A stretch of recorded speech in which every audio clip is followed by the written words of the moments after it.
Hi everyone. In this video we are going to start the heart chapter. So this will be divided into 3 sections.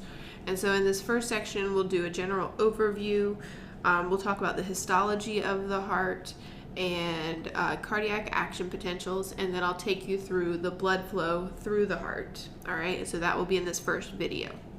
Okay, so let's get started. So the function of the heart is to pump blood, all right? So to move blood, either from the heart to the lungs to pick up oxygen. That would be the pulmonary circulation, okay? So this pulmonary circulation would go from the heart, right, to the lungs.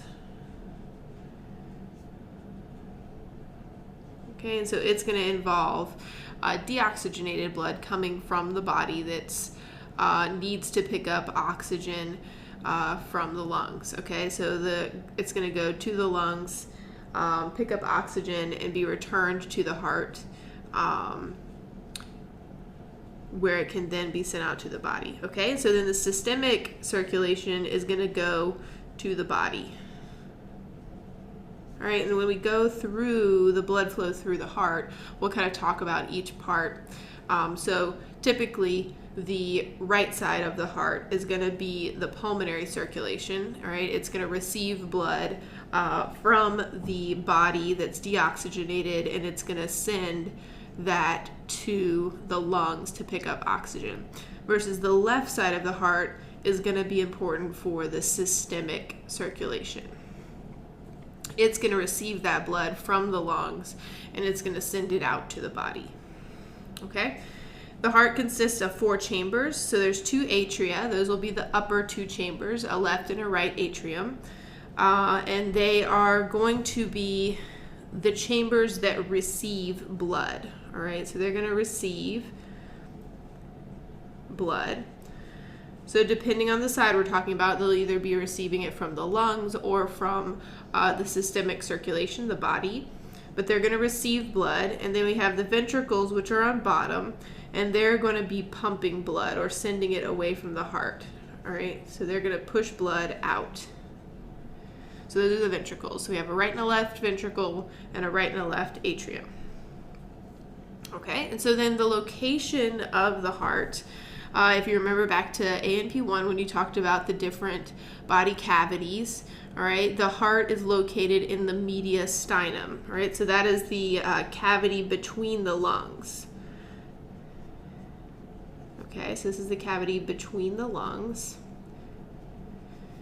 And some other important things in the mediastinum, you have the trachea goes through the mediastinum, the esophagus, a lot of the major blood vessels that are going to be leaving the heart, like the aorta, the inferior and superior vena cava, those are going to be in the mediastinum, all right?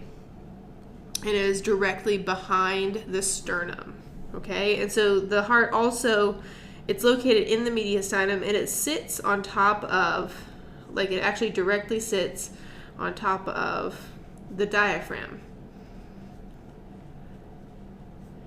All right, and it's actually kind of anchored, we'll talk about with the histology, to the diaphragm by that pericardium to kind of help, anchor it in place within that mediastinum so it's not, just moving around freely.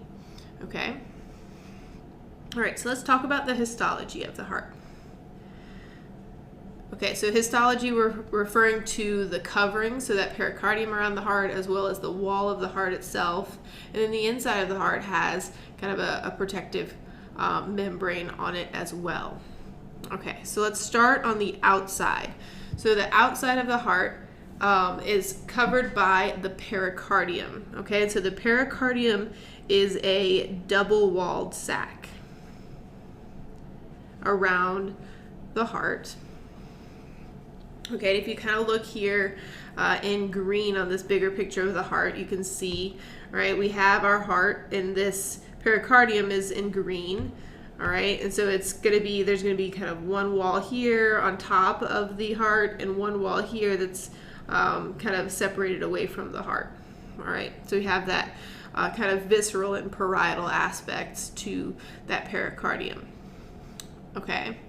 And so it attaches, we can see on this picture, it attaches to the really large arteries, all right? So it anchors to the large arteries here at the base of the heart, okay? And so if we define the base of the heart, if you think of the heart as kind of like a pyramid shape, all right, and we draw a line across here, that is going to be the base of the heart, okay? The base of the heart is that portion of the heart where all of those big blood vessels emerge. So if we're thinking of a pyramid, right, the base is the flat part on the bottom, and in this pyramid for the heart, right, so we have our flat part and then our apex is the point, okay? And so the heart kind of comes to a point right around here, so that's the apex of the heart. Okay, so the pericardium attaches to the large blood vessels. It anchors to the large blood vessels at the base of the heart. All right. And then it also anchors to the diaphragm below. So this portion of that pericardium would actually be directly attached to the diaphragm it's sitting on. All right. So it's anchored to kind of hold that heart in place. So again, it's not rattling around inside of that mediastinum. You wouldn't want that, to damage the heart or anything like that. Okay, so let's talk about the layers of the pericardium. So when we look at the histology up close, all right, so we're going to zoom into kind of this area so we can get a nice section of all the layers of the heart, all right. The very first outermost layer is called the fibrous pericardium, all right? And so if we were looking at this picture, that would be this kind of bluish part here with the white fibers running through it. That's the fibrous pericardium. The fibrous pericardium is made up of dense connective tissue, all right? So remember, that's a connective tissue with a ton of collagen fibers running throughout it. It's really strong in a lot of directions, right? It's going to resist tearing and pulling and that kind of thing. So dense connective tissue. And that fibrous pericardium is what's going to be anchoring the heart in place. So it's what is anchored to the vessels on the top and the diaphragm below. Okay, so that's the fibrous pericardium. And then the next layer here, which consists of connective tissue and squamous cells, that is the parietal pericardium. So it sits just underneath the fibrous pericardium. And parietal pericardium is a serous membrane, which you should have learned about in A&P 1. But just a reminder here, so a serous membrane is specifically a membrane that consists of areolar connective tissue and simple squamous epithelium, and it is responsible for secreting serous fluid. Okay, and so this is the type of membrane you see at the lining of all the organs, around the lungs, that would be the pleura, around the digestive organs, the peritoneum is going to be the serous membrane secreting the serous fluid, which is just going to lubricate, in this case, it is going to lubricate between these two layers of membrane. So as that heart's beating over and over, you're not creating friction within that pericardium. Okay? So that parietal pericardium is going to be a serous membrane, all right? And then after the parietal pericardium, there's going to be a little space. This is called the pericardial cavity. Okay? It's just the space between the two layers of pericardium. So in the pericardial cavity, that's where that serous fluid is going to be. So it's going to be found in that pericardial cavity. All right, and so again, that fluid, that pericardial, or that serous fluid secreted by the parietal and the visceral pericardium is going to lubricate and reduce friction between those two layers. All right, and then our next layer, this is another serous membrane here. It's called the epicardium, or essentially it is, it's also the visceral pericardium. It just has a special name. It's referred to as the epicardium. Okay, and so again, this is a serous membrane, so it is also secreting serous fluid into that pericardial cavity. all right, in order to lubricate between those two membranes. Okay, and so then that epicardium, because it is visceral, it sits directly on top of the organ. So it's sitting directly on top of the heart. All right, so the next tissue we'll encounter will be the actual heart muscle itself. And that is going to be this myocardium layer. All right, so the myocardium is going to be cardiac muscle tissue. Okay, and if you remember from ANP1, when you study cardiac muscle tissue, it is going to be striated, right, branched. The individual muscle cells are connected to each other by these intercalated discs. Remember, those are desmosomes and gap junctions. All right, and so these muscle cells can all contract together in a synchronized fashion. All right, so it's cardiac muscle tissue. So if you're not super familiar with that from last semester, maybe it's a little, fuzzy, go back and look at it and kind of refresh your memory on that tissue. Okay, and then our last layer is endocardium. Okay, so endocardium is also essentially endothelium, which we talked about with the blood and blood clotting as that kind of covering, that smooth covering of simple squamous on the inside of blood vessels. And so that is actually continuous inside of the heart. Okay, so this layer, this endocardium, is continuous with the, with the blood vessels and the valves.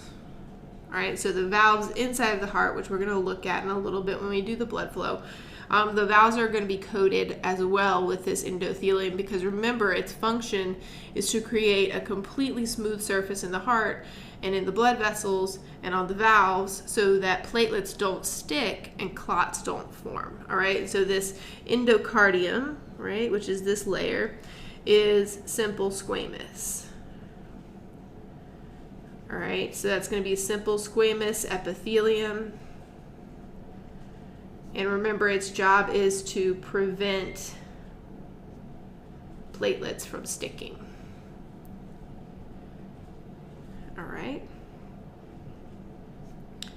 Okay, so those are the layers of the heart, all right, the histology of the heart. So I just want to go through really quick pertaining to those different layers, some things that can occur with inflammation in each of the layers. Okay, so if you have inflammation of something, generally it's going to be the name of whatever is inflamed followed by itis. All right, so if you have an inflamed tendon, that's called tendinitis. All right, if you have an inflamed appendix, that's appendicitis. All right, so pericarditis, this would be inflammation of the pericardium. All right, so of the pericardium. Okay, and if the pericardium is inflamed, all right, initially, once it occurs, shortly after that inflammation starts, you're going to have an increase in friction in the heart, all right, because we have inflammation of that actual serous membrane, so we're going to start creating friction between those layers. So we're going to have an increase in friction.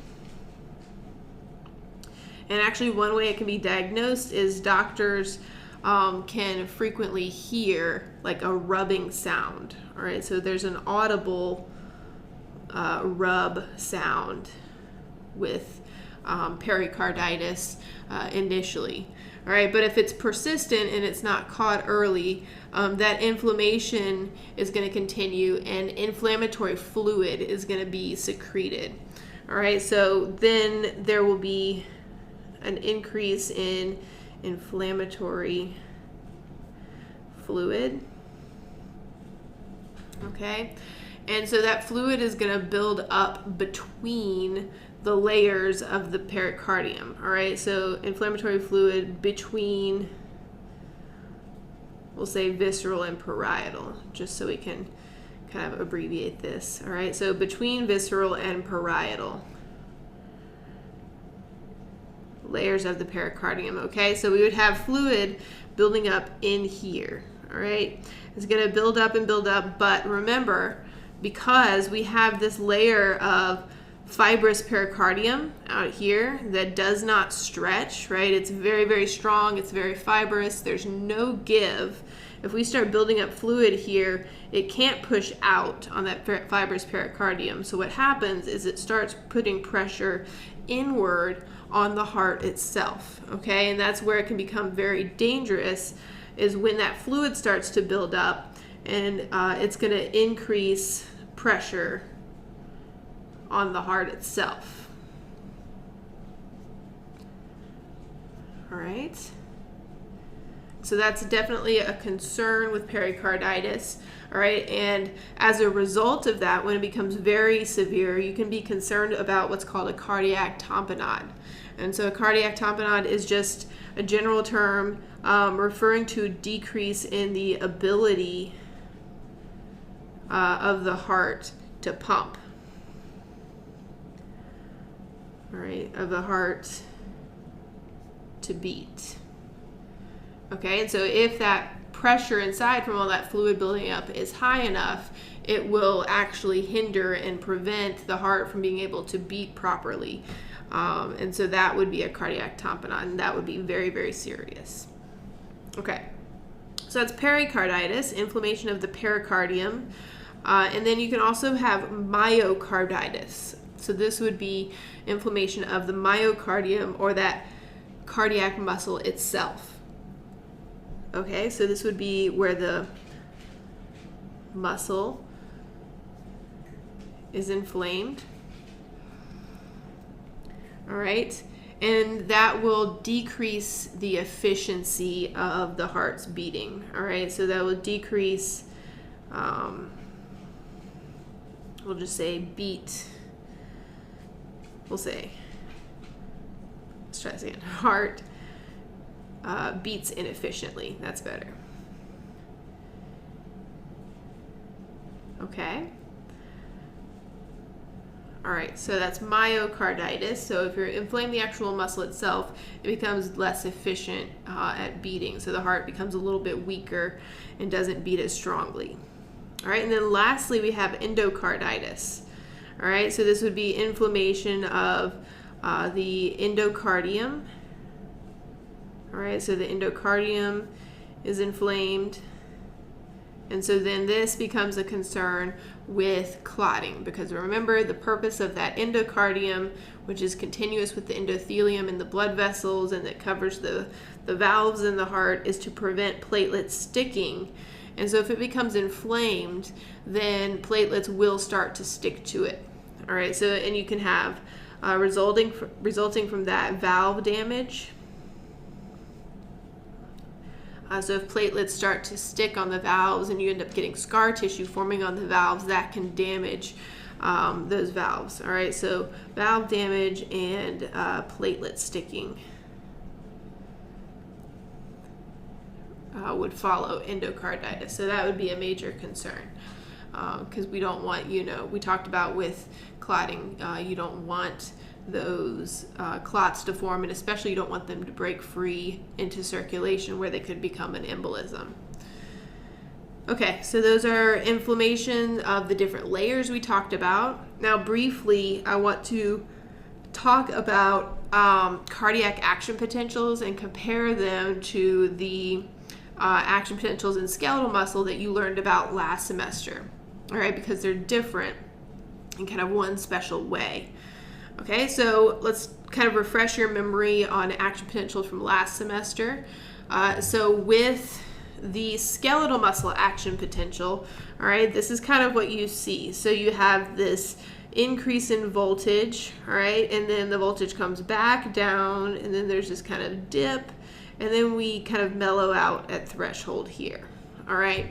And so if you remember, this kind of rising part here is called depolarization, okay? And that is from sodium ions moving into the cell. All right, so you have sodium ions moving into the cell, and then we have on the other side repolarization. That's from potassium ions moving out of the cell. Okay, and so then those potassium ions kind of overshoot, and we end up with this hyperpolarization here.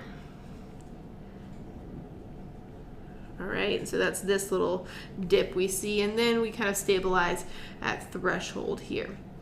Okay, and so an important thing to remember with this action potential, and the way I've drawn it, it is very fast. These action potentials are very, very quick.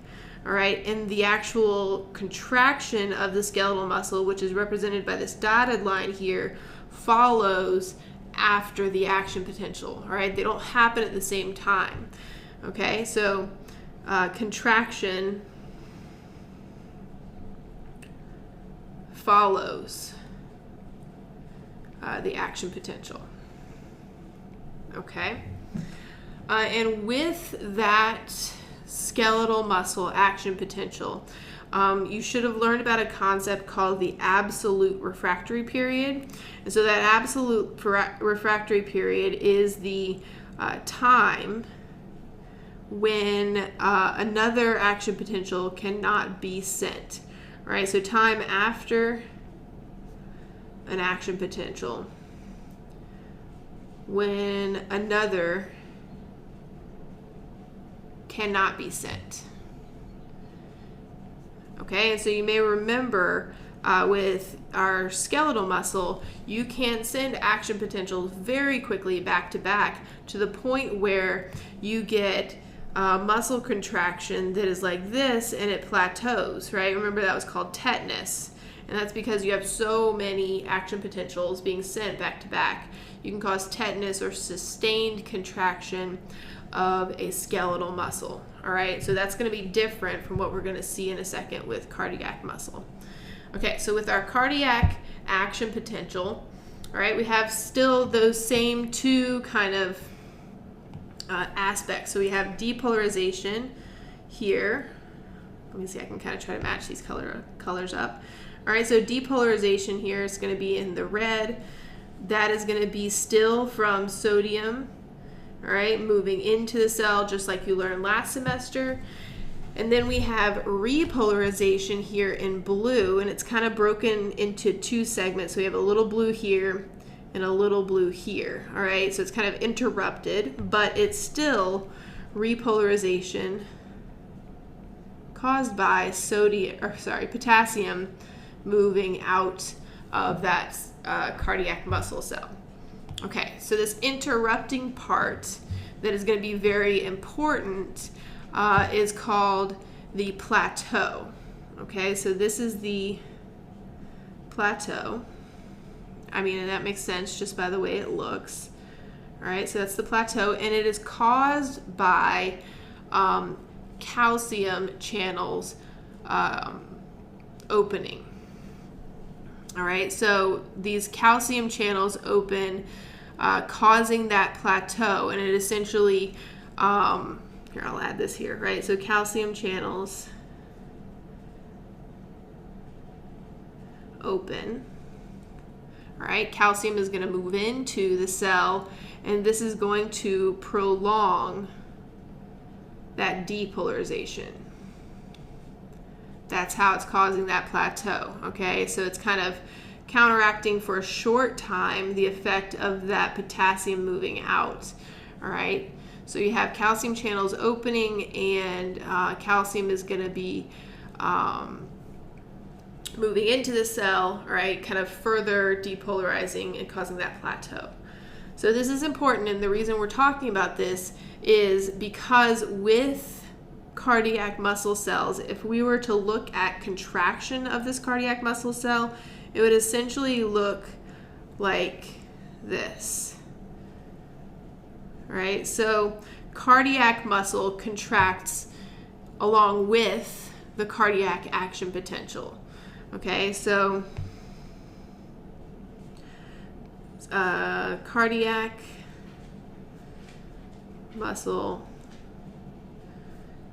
we'll just say contracts it's very slightly delayed, right? But for the sake of this class, we're going to say it contracts with the cardiac action potential. All right. And with our cardiac muscle cells, they have a much longer absolute refractory period. All right. So we'll say longer refractory period. And so that means that in cardiac muscle, tetanus, all right, that sustained contraction is not possible because that refractory period is much longer than with skeletal muscle cells. Okay, so those are two major differences. All right, so we have that plateau period, which makes the action potential much longer. The duration is longer, which means that the cardiac muscle contracts kind of along with that action potential. And then the refractory period is longer, meaning that there will be no tetanus with cardiac muscle cells. All right, so no tetanus. All right, so no sustained contractions because this cell has sent out this action potential and it cannot send out another action potential until the cardiac muscle cell has essentially relaxed again. And then it can send out another action potential, get another contraction. Okay? All right, that's cardiac action potentials. So now let's talk about blood flow through the heart. So this is the last topic for this lecture. All right, so before we actually dive into the blood flow through the heart, I want to point out a couple of really important concepts that people tend to get confused. Okay, when we're talking about blood flow through the heart, these four things across the top here are very distinct concepts. All right, so red, when you're looking at a heart, always means something is oxygenated. All right, blue always means it's deoxygenated. Arteries are blood vessels that carry blood away from the heart, and veins carry blood towards the heart. Okay? So the thing people get confused is they think that all arteries are red. They're not. All right? And all veins are not blue. Okay? A lot of them are, but you cannot say all of them. And especially when you're looking at the heart here, you'll get very confused if you always think arteries are red, veins are blue. That's not true. Okay? All right, so let's go through and then you'll kind of see what I'm talking about. So these are important things to understand. Okay, so let's start on the right side of the heart. So blood coming from the body tissues, all right, it is low in oxygen and it needs to pick up oxygen. So that blood is going to return to the heart through two different major blood vessels. All right, so we have the superior vena cava here. Okay, so we would have blood coming into the heart through the superior vena cava. That's going to bring blood from the head, the neck, basically anything above the heart, so the arms as well. Okay, and then we have the inferior vena cava here. That's going to be bringing blood from anything that is below the heart. All right, that's going to come up through this opening. All right, this one's going to bring blood into here.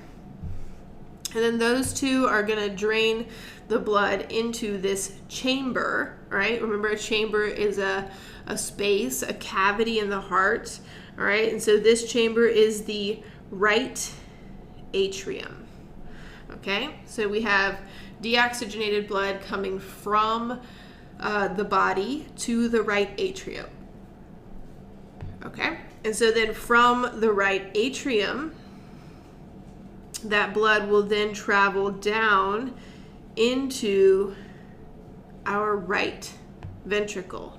All right, so this chamber, it's a little cramped because there's other structures we want to label in there, but this whole chamber here, all right, that is the right ventricle.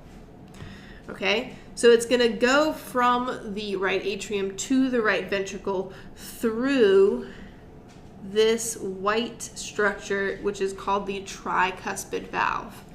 Okay, and so the job of the tricuspid valve is to prevent blood, once it gets into the ventricle, from being able to move back into the atrium. Okay, so when this ventricle contracts, right, it's going to squeeze and kind of get smaller. Blood is going to ideally be pushed up this way.